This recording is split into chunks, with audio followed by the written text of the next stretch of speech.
In episode 5, we really get to see the dark heart that beats inside Oz's chest. The situation is so stiff and so dangerous. I can hear my heart pounding because at any given moment something horrible may happen.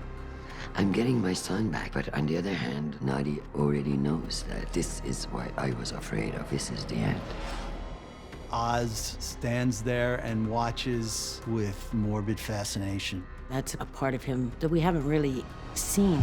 Sal is a complete sociopath, but does love his family with the kind of passion with which he would chop somebody's head off, you know, if they crossed that family.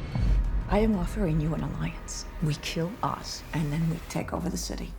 Notoriously, the Falcones and Maronis are always at odds in the comics. I thought it was interesting and seems right to have Sophia knowing that the Falcones have wronged her just as much as the Falcones have wronged the Maronis, to try to team up with Salvatore Maroni to align the powers that they have to get Oz. Sophia's not beholden to what her father would have wanted for her anymore. She's not beholden to anybody. Sophia, she comes into the morning after with a plan, very much in control. Johnny Vidi's not among the dead. Any idea where we might find him? I'm sorry, no. You can think that she is insane. Arkham could make you insane, but she's very smart. Her mind is ticking right along. I need untraceable cash. I know that my father would have kept it somewhere close. He's one of the last living people who knows all of it. There's a part of him that actually has a little bit of conflict with how she was wronged by the family, but he also does think she's frickin' nuts. There's such history between them because he bore witness to what happened to her and he also did nothing. She was beautiful, your mom. She had that laugh when you got her going and knock you out. That scene is so dark, but it's also beautiful in a way because it's these two people actually talking about the person they both lost. How sad that they can only talk about that in the last moments of his life. My father's legacy is dead. I am a gigante. Let's not be rash here. She wants to own this part of her past that rejects this sort of dark patriarchy of her father. In the comics, it's Sofia Falcone Gigante because she marries into a Gigante family, but I thought it was more appropriate to have her take her mother's maiden name. That's Sophia's moment of taking back power and declaring herself to the world.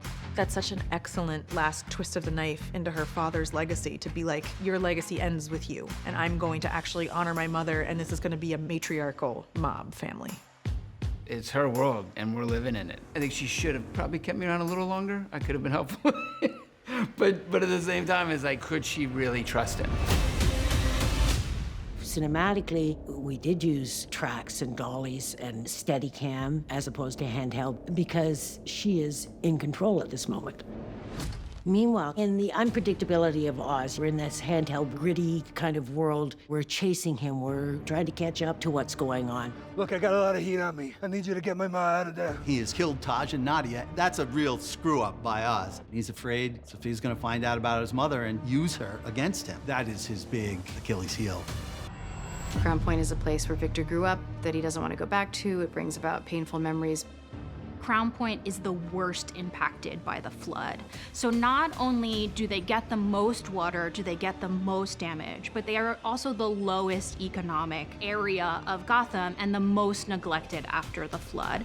When she walks into the apartment, she's very disappointed because it reminds her so much of where she brought up the boys. We wanted this particular apartment to feel lived in but neglected. So you will see elements of the family that lived there before and abandoned it after the flood. Mentally, for Frances's progression, this is a real downward spiral for her. What's wrong? I'm alone. The status of Eve's apartment as a safe place for Oz changes in episode 5. Me and the girls. You dangled us in front of her. I didn't dangle you. Eve is no fool. She's there for her girls. She is mother hen. She's super protective. Eve and her girls, maybe the strongest family unit we have on the show. She's tremendously afraid of how all of this is going to backfire. I need you to fix this. That's what I do. I fix things. He's bringing the hangman very close to home. That is extremely problematic for Eve. She's done being his safe space. Oz, I'm not going with you. Everything he plans for goes awry. He loses control to the point where he's breaking vases in Eve's apartment. She deeply cares about him, but not at the cost of herself. Eve rejects him. When he climbs into bed with his mom, this handheld camera movement becomes the stillness where you think, okay, here we are, now it's gonna be all right. And the opposite happens. She quietly decimates him. What kind of man can't take care of his own mother? He does everything to take care of her, and it's not enough. The women in his life push him away when he goes for comfort. It just kills him. He's constantly looking for his mother's approval and her love. He's at this really low point, and then he finds jars full of coins. Hey, kid, let's go. We, as the audience, we don't know where we're going. He does. Oz starts to realize that there's potential for his operation there. You know what thrives in a place like this? Mushrooms? Bingo. It's the first up moment for Oz in the whole episode.